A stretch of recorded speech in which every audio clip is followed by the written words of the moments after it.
Professor, you have very elaborately covered Kenya and Somalia. You have said that in Kenya, let us not mess with Somalia. That's because the consequences can be as bad for us as it was for Cote d'Ivoire and for Sierra Leone for getting involved in the issues of Liberia. That's right. Ethiopia, you think Abiy Ahmed, Dr. Abiy Ahmed is on the right track. That's right. You just hope that the Ethiopian people are going to understand him for what he is and give him the support that he needs. That's what I mean. South Sudan, the Republic of South Sudan. Where are we? Okay. Credit goes to, again, Dr. Abiy Ahmed. The credit for South Sudan's peace also goes to Dr. Abiy Ahmed. Dr. Abiy Ahmed. Early, he tried to mediate between Salva Kiir and Riek Machar. And Riek Machar. Yes. Riek Machar, in fact, initially was hesitant to come to the round table to form a government of national unity. With the help of Abiy Ahmed, Dr. Abiy Ahmed, he finally accepted. To some extent, the pressure from the United States of America, now they come together. Yes. They are forming a coalition government. Yeah. Which is later on, in fact, they are going to conduct a free and fair election. So Sudanese, you know, they don't meet the aspiration of the independence.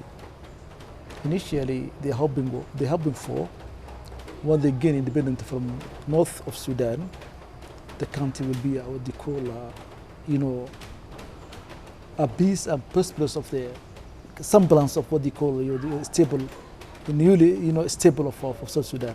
But unfortunately, the Nuer against the Dinka issue has really the ethnic problems, ethnic, you know, conflict. Yes, has caused a lot of South Sudan. Right now, I think it's I'm very optimistic. This time around, they're going to hold together, or at least to honor the agreement they made. Abiy Ahmed tried to reach out, Riek Machar, convince him at least to form a coalition government, so that maybe in 2 years' time, the government, the country will go into election. And most likely Salva Kiir is not going to run for office. Of course, both of them. Hopefully both of them. Yes. So that the new generation of the South Sudan will take over the leadership of this country. And that's exactly what I'm hoping for. If South Sudan became a stable state, it's a plus for the region. So that's another issue which I'm going to mention here. Initially, if you look at historical part, the South Sudan peace process, comprehensive peace agreement, you know, this country, Kenya, was, in fact, it's one of the issues they succeeded, you know, to form, to gain the independence, you know, the newly independent state of South Sudan. If you look at, they assist both movements, at least to have an independent state from the rest of Sudan. But unfortunately, if you look at the power today, the regional power, Kenya is nowhere to be seen. I don't know why. Somalia the same. They, in fact, initiated in Baghdadi peace process, whereby the Somali government was born. The first proper Somali government was born here. Yes. And again, even the parliament of Somalia was, in fact, they formed here. So. Well, there was one before in Djibouti. Yes, okay. But this one is more. Had more legitimacy. More legitimate than others. Yes. But what I'm asking myself, what went wrong? The Kenyan political elite, why they are not, you know, forefront, taking advantage of the opportunity. What they have done, what they have done, both Somalia and South Sudan. Yes. Let's hope for the best. South Sudan is a newly, you know, independent state. It's a newly, you know, state in Africa. In fact, I'm hoping for, inshallah, with the help of God, the country will be stable this time around. Yeah. Okay. Coming back to Kenya, what does the future hold for us when you look at it now? You fathom, do you see some light at the end of the tunnel? In economic terms, in political terms, in social cohesion, in the lifting of the standards of living in the country? What do you see? How do you see the country? Farah, 15 years of the founding father of this nation, Mujijoma Kiata, and 25 years of the Daniel Moi, put together 39 years, the Kenya has a 0.6 billion debt. 10 years of Kibaki. 0.6 billion in terms of dollars. In terms of dollars. Less than no, in terms of Kenyan money. Less than $1 billion. Yes. In terms of Kenyan money. 10 years of Kibaki. 0.6 of a trillion. Yes. Of a trillion Of a dollars. trillion, yes. Of a trillion Kenyan shillings. Yes. Less than 1 trillion. Yes. Less than 1 trillion, yes. Yes. The 10 years of Kibaki. Yes. It is a 1.2 trillion. Unfortunately, the current administration is over 7.1 trillion. So where are we heading? 7 years of Jubilee, over 7 trillion. Yes. So basically, it's very unfortunate. You know, the political elite, they loot. Where's the money going into? We don't know the pockets of the political elite. Most of them. Pockets of the political elite. Yes. And or maybe some, wealthy individuals in this country. The political elite is also the economic elite. They loot and we pay. Exactly, that's how things are. They loot and the poor man pays. And we pay it.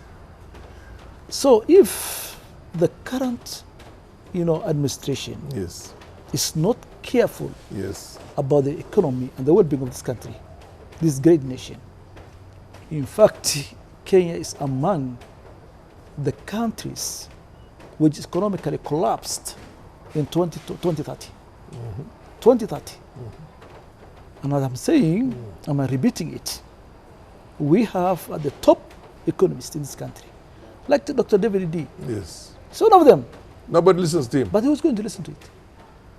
He won't, yes. We are facing a very bleak future.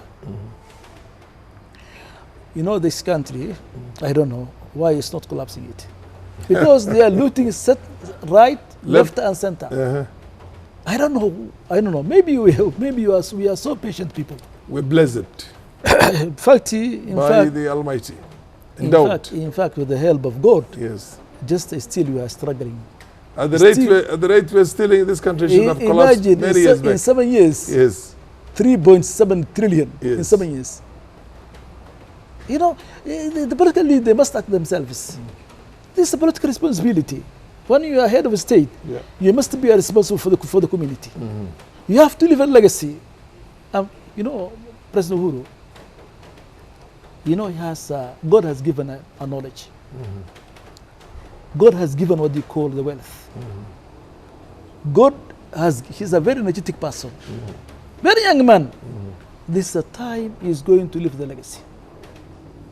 We are historians, we are going to record whatever he has done. Yes. Anyone who has done the good thing for this country, we're going to record. Yes. And history will go into history books. History will judge you. Yes. We'll judge it harshly. And Uhuru, according to you, will be judged very harshly. Well, that's what I'm saying. In fact, what's remaining now is only 3 years. So no, it's actually less than 2 years. I hope. The last year is a campaign year, so 2 years. I hope. Yes. I hope our president to come back his own senses when it comes to the economic issues. Yes. In fact, the country is not doing enough in terms of the economy. When all the sectors are collapsing, agriculture sector, industry sector, service sector, all are collapsing. The unemployment of this country, you can't imagine. Yes. The young, if we continue, if our political elite continue such kind of habit, revolution at the corner. I'll tell them the truth. We might end up with a revolution. What we have seen. A social revolution, basically. What we have seen in the Lebanon and other countries. What we have seen in Egypt. In Lebanon. In Lebanon. In Tunisia. Chile now. In Chile right now. Yes, yes. And also to some extent in Peru. Yes. It will happen here. Yes. Bolivia. We have to be very careful. Yes. Economic is a very sensitive sector. And I'm saying, and I'm advising my government, the Uhuru Kenyatta, yes, please leave a legacy.